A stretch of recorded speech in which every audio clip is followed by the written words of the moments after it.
When Singing Sands is executed, we are presented with its main menu. Here, we can see a variety of buttons. On the bottom right, players can log in.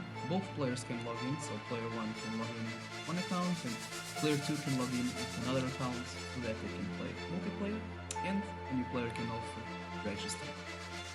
Let's now go to the settings here. In the settings, we have a resolution, some volume settings, and now let's go on to the local multiplayer.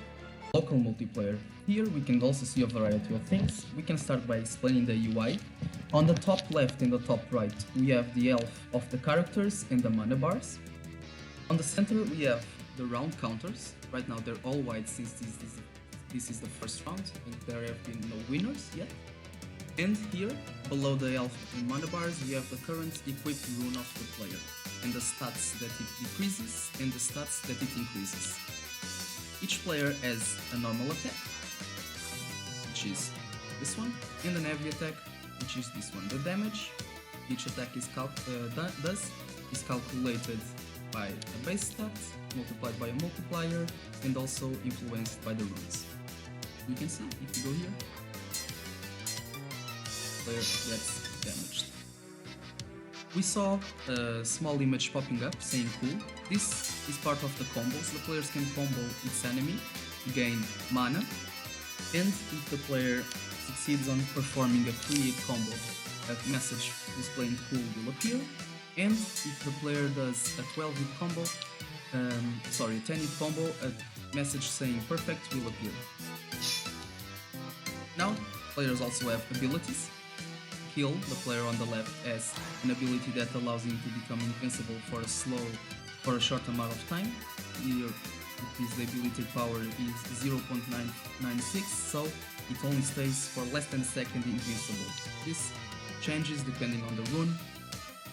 And the player on the right, which is Kex Influence, has an ability which dashes to the player. Let me just remove some of this player HP so that we can see better. It charges towards the player, does damage, and heals for the damage that it did to the other player. And kill one of the characters so that we can see player dies, and we're going to start a new round. And we can see on the top center here that one of the round counters changed to blue, saying which means that player 2 has won the first round. Let's skip a little bit ahead since we don't have much time. I'll click F1.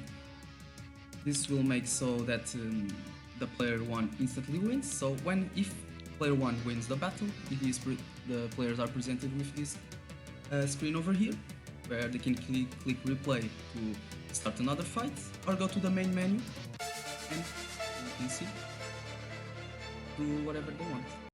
And now I'm going to show you the companion app. So the first screen you will see is the login page, since you cannot use the companion app without the account created in the main game. I'm going to quickly log in as myself. Then you're redirected to the main menu.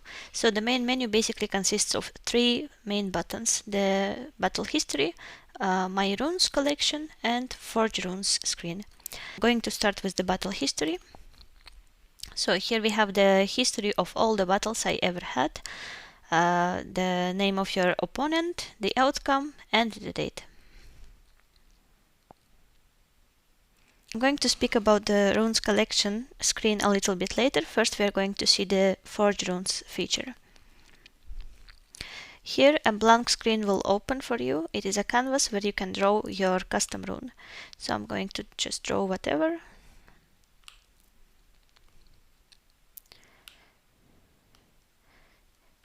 Then as I click OK, I will be redirected to the rune configurator screen. So you can see there are 4 sliders, each corresponding to one of the attributes of the player. 100% in here means that it is 100% of your ability, so it is not increasing nor it is decreasing any points from your stats. So I'm going to just increase a little bit of my attack speed and you can see the normal attack damage will go low by the same amount as I increase the attack speed.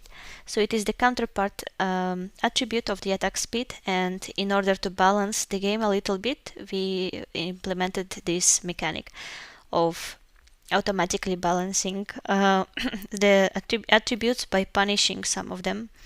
Next, I'm going to just decrease the ability power. Then I am able to name my rune. So for example, my rune 100. And after that, you will be redirected to the runes collection screen.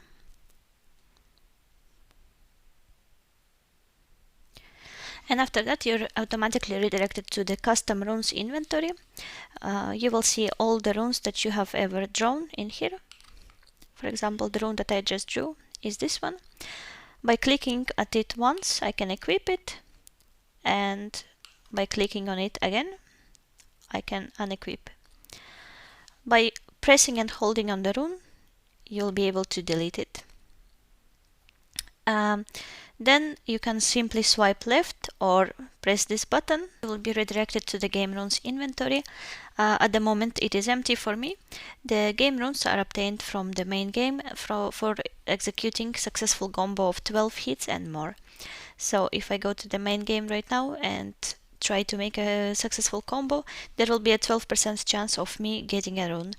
And these runes are absolutely randomized, so you cannot control which stats they are increasing and which ones they are decreasing. It is an element of luck in our game. This is it for the companion app. We hope you enjoyed the presentation, and thank you for your attention.